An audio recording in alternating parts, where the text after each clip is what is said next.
G'day, beautiful people. Welcome back.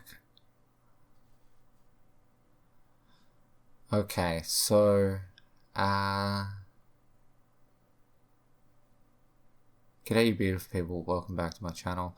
I am still really not well, so I'm putting on a brave face for a minute just to at least get a video out tonight. That's why it's going to be a very quick, just a build video with a little bit of footage at the start. This is my build that I call Dopey for Chimera. I do have another build that I'm working on, which I wanted to put as part of my actual hero guide for him. So this is not an actual hero guide like my normal ones. This is technically an alternate build, which I would put out after a hero guide. But like I said, I'm not really well. I haven't, I've spent about an hour and a half in front of the computer in the last 3 days. I've played 5 matches compared to my normal, 15 to 20 at least over that time. So I just want to go over this build because I want to give you something. I know that Chimera is pretty popular right now in the lower elos. A lot of people up the top don't tend to use him very much because he falls off a lot.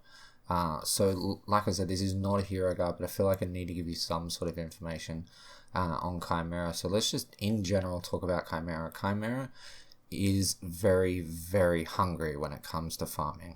Okay, he's one of the junglers that really needs CP. He really needs to feed.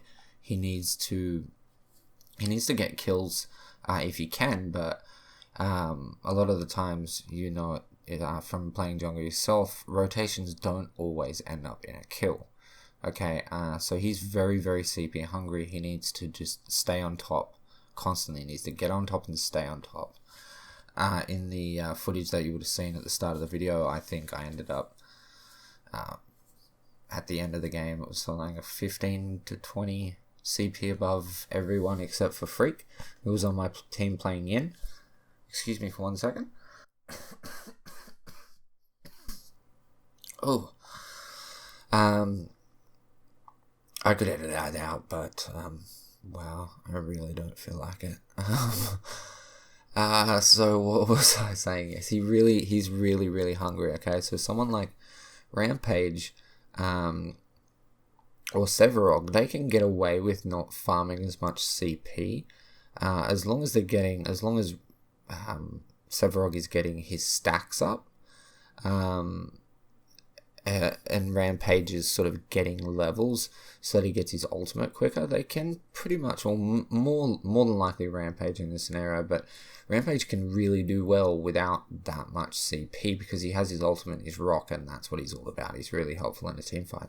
Whereas Chimera is more of a assassin jungler. His role is pretty much find someone out of position and punish them really, really quickly and stop them from getting away by chasing them down. So he benefits really from getting a CP advantage early on and then maintaining it. But then still at the later stages of the game, he falls off so much and can be easily shut down. So you need to farm well and you need to stay ahead. So to combat the fact that he falls off later in the game, I take the Centurion. I know it might seem a little bit weird, but that little extra health is, any extra health you can actually put on Chimera is actually good for him because it means he has more health to lose while he gets his stacks up or his lifesteal. Okay, so I take the Centurion. I take 2 cast tokens. I don't take any sort of health regeneration consumable because he really doesn't need it. We take 2 Madstone gems with 3 minor casts or strikes on them. We take a Spear of the Rift Hunter with 3 lesser wounds. We take another one with 3 greater wounds or major wounds. We have our Lord's Ward, which is our dummy ward. So dummy ward is a ward that you take at the start of the game, you place it on the map, you back and sell it, and then take your starting card. And then we have our proper ward, which is a Guardian's Ward with 2 strikes or casts and a health. We have our actual starting item, which is a Guardian's Scythe, because we don't need a Scythe and he has health regen, with 3 minor strikes or casts. We have a Venom Shell with 2 greater strikes or casts and a greater guard. And we have a Thorn Greenweave with a greater barrier and 2 major strikes or casts. Our last card is a Hunger Maw with 3 lesser drains.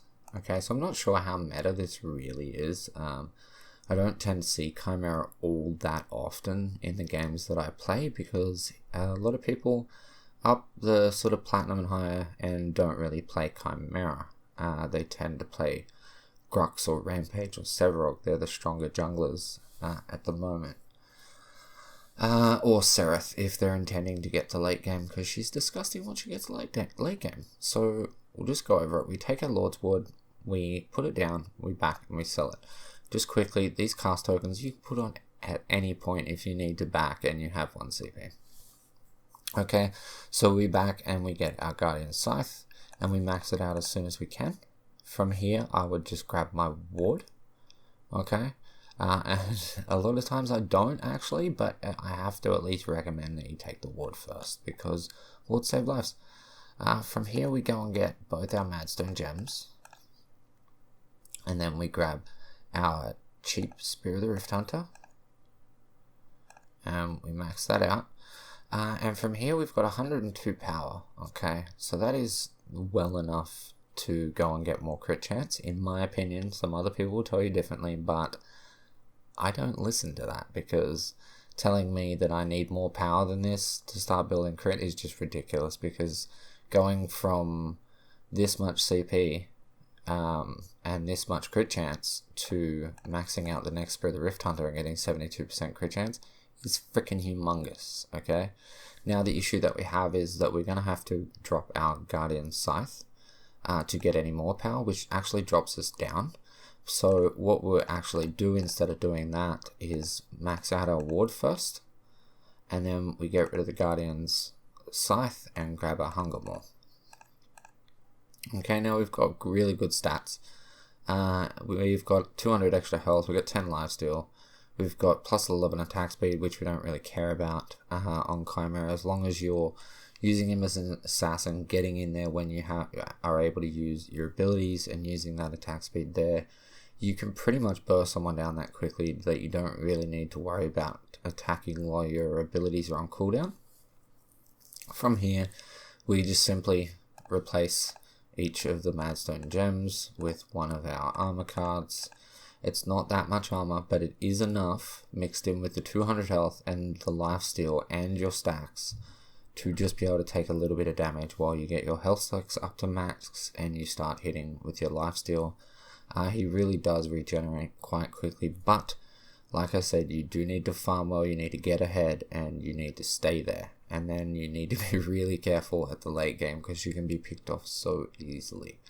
So with the completely unreliable DPS calculator over here, you're going to hit roughly around about 320 DPS on minions.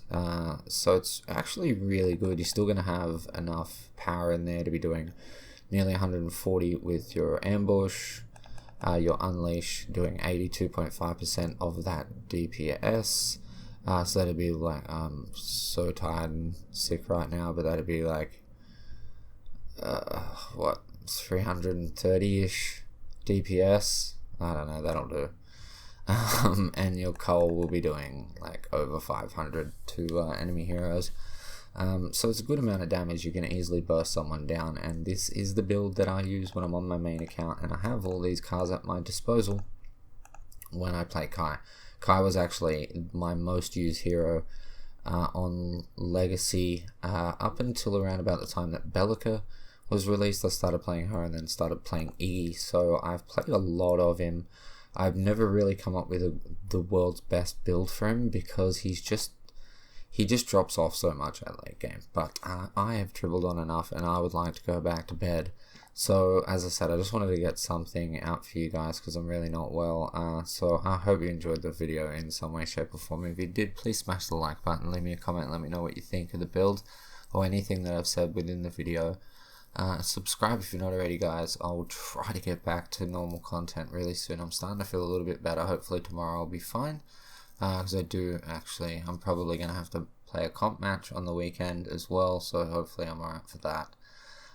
With that said, guys, thank you so much for watching. I love your face, and I'll catch you in the next one. Peace.